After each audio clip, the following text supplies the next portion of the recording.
Maybe changing that on Sunday, Rory, Linkletter. John, we'll start with you. You are the range. I think it's the reason why you choose a race like Chicago is it's known for its fast times. The world records have been broken here, and I knew that the field would be stout. I had heard from Connor that he was going to go for the American record, and the American and Canadian records are virtually the same, just Canada's 2 seconds faster. And so in theory, there should be an opportunity for us to work together and to push ourselves, and hopefully we both smash our national records and have a chance at lowering the area record by quite a bit. You're going to have opportunities to opt out of whatever your goal is because it's going to get hard. Even on my best races ever, I've thought, there's no way I can keep doing this, but you stay in the fight. So. I'm adding to my kit that I travel with a piece of sandpaper just to smooth it out. Would that have even helped? We are at a ramen house. What do you call this? Birdman Ramen. Birdman Ramen.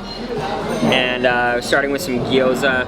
I ordered a teriyaki rice bowl. And yeah, just, you know, keeping it fun tonight because tomorrow is the day where we eat bland, boring food to preserve our stomach. So. How's Chicago been so far? How's the experience been? What have you done so far? Whole lot of nothing other than press stuff and yeah, basically the press conference, and hung around the hotel today. Couple events and the Puma Sayska collab send off, but yeah, it's been a pretty somewhat uneventful but packed day.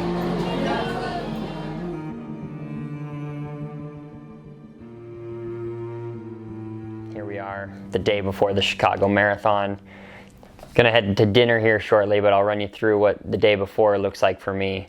Luckily, got a really good night's rest. Everybody knows 2 nights before the race is the most important night of sleep. I went to bed like 9:30, woke up at 7:30, so almost got 10 hours of sleep last night. Got up, kind of had a slow morning, got my bottles ready, then went out for a shakeout. Did basically what I would do before every workout back in Flagstaff, which is about 4 miles of easy running and then some strides.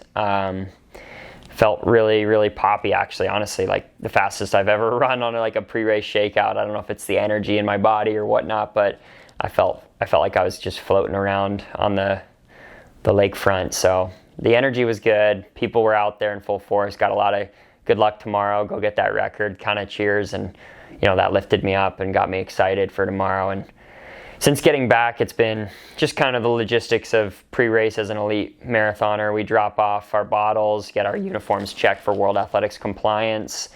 Then we have our technical meetings. In between all that, just try to eat as much food as I can. Basically on the chicken and rice diet all day. Not a lot of flavor, just kind of trying to put back as many calories as I can, and as much carbohydrates as I can, and stay as calm as I can as well. So take a few moments, take some deep breaths, remember why we're here, remember what the whole purpose of this weekend is. Yeah, so Rory's about to come down here. We're about to load up on the buses, and so everything's looking good so far on race morning. Saw him, he got some nice breakfast, and yeah, we're ready for the Chicago Marathon. Everything's going to plan, excited for the day.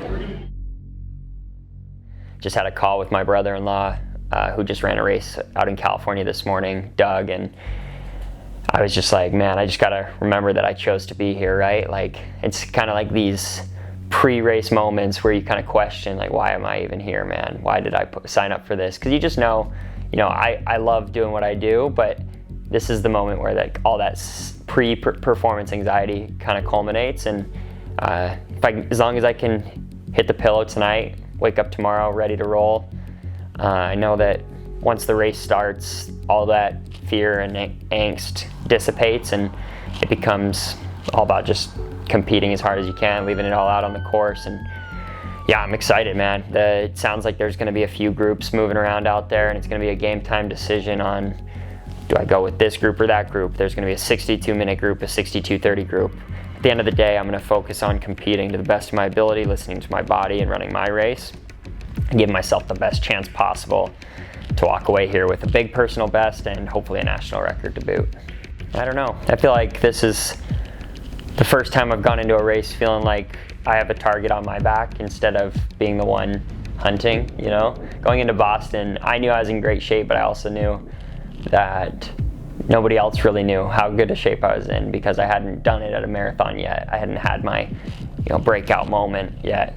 And this time, I'm invited to the press conference and I'm here competing for something really, really meaningful. If I can run the time I'm aiming to run, I'll be in company with only a handful of non-Africans ever to run times in this 205 range. Like, it's just such a short list. And that's scary, but I had a call last night with my former coach, Ryan Hall, because I figured talking to a mentor of mine that has been where I'm trying to go would be very valuable. And he just said, just don't make it bigger than it is. Like, it's obviously an impressive feat to try to do, but at the same time, you wouldn't be doing it if there wasn't a bunch of things that you've done in your past that point towards this being a possibility. So downplay it, and when you're in that moment, he said, don't get tight, just kind of relax, breathe into it, and try to stay as loose as you can. And I think that's going to be the objective, is to try to have fun and stay loose and stay true to me and not let the moment, take over. Now it's just going to do the thing, I just want this race to start already. We are just seconds away from the beginning of the men's race. I see Kip Limo next to him. Folks, I hope you're ready. We may see some records set here, maybe a world, maybe American. We're watching for it all. Right now, in 4, 3, 2, the race begins. This is such a momentous moment. And I've got my stopwatch going right here. Yes, I got Ed has 2 jobs today.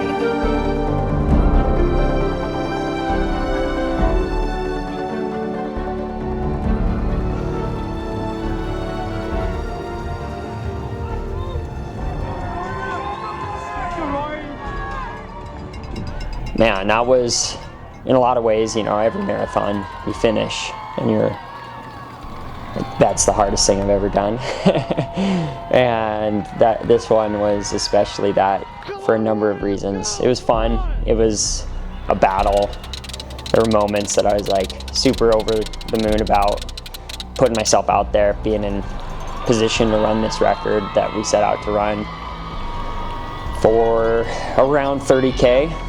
And then I kind of knew, probably at like 16, 17 miles though, that I was going to be holding on for dear life to just run a good time and compete well. He is in that same pack running with Conor Mantz. So we've talked about American record, talked about Conor Mantz going for that American record today, but he's also got some competition in Wesley Kiptoo. And let's not forget Rory Linkletter, who is Conor Mantz's old teammate at BYU. I believe Rory Linkletter has battled back in that pack as well. So Rory is in place-wise, Mantz is in ninth place, Kiptoo 14th place, Rory 15th place. They all have a shot at going for that North American record. The North American record is actually 2:05:36, which was set by Canadian Cam Levins, and all of them are under that record pace right now. And it's very possible for Conor or Wesley to run under 2:05:36, get the American record, and for Rory to also be under that and get the Canadian record. So some exciting stuff happening in this chase battle. Ran basically alone from 14, 15 miles to the finish. Fought really, really hard for every second and every place that I could. got into a survival mode. Honestly, it feels pretty similar to Boston in a number of ways, right? Like a little less special in the sense of how it all came together and like perspective of my goals coming in versus my goals going into Boston. Boston, I just wanted to compete. I just wanted to get top 10 in a major for the first time ever, and I wanted to prove that I belong in that conversation. At the biggest races in the world, I wanted to be in the mix, and I did that. And for this race, I wanted to level up a little bit, and I wanted to run a Canadian record of 2:05:36, and I thought that on my best day that was possible, and I thought on my worst day I still could run a personal best, and I still ran a personal best today. But I wouldn't say it was my worst day. I'd say the margins are getting tighter for me right now, so I can run a marathon a number of ways and have a range of outcomes that are pretty narrow. In hindsight, like, there's no decision I would have made differently on race day and in training. So with that being said, I think that's kind of what you ask of yourself every time is, did you make all the hard decisions in the moment and in the months leading up that gave you an opportunity to be in a position to go for your goals, to swing for the fences? And I swung, and I don't think I struck out, but I think I hit a fly ball to deep center, and someone was on the warning track and caught it, you know? So it's like one of those where contact was there, and I know I have the power to hit it out of the park one of these days, but today is not the day where I get the record, and that's okay. You know, anytime you set out for something, you know in this sport that there's way more out of your control than in your control. It's literally a miracle to get through a training block, to get to a starting line, to make it to the finish line, to get everything that needs to go right in order to run a good marathon. Marathons are a puzzle. There's a puzzle from start to finish. At when? It's like 14 miles. That's tough. I feel like the harder you go out, just the more you have to accept that it's going to be hard really early. Way to get after it though, man. It's fun, kind of. Really proud of the marathoner I've become in the last year. And I think over the next several years, I'll keep taking cracks at fun, exciting goals. And I'm not saying that this goal that I had for this race is my next goal either. Like, I think that I need to sit with this one and reflect and go back to the drawing board and see what makes the most sense for me.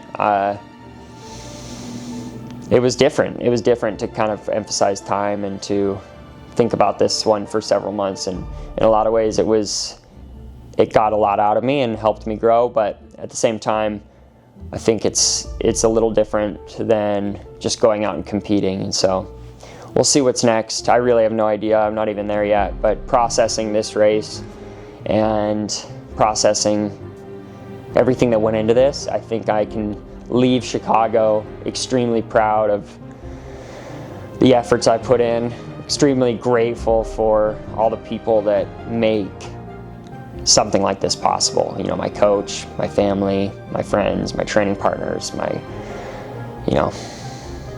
everybody. You know, it's really fun and it's really cool that I get to live this life, and it's exciting, man. It's a cool day, and now it's just relax and recuperate and enjoy this moment, and yeah, get ready for what's next, which I don't know what that is yet. But that's exciting. We'll figure it out.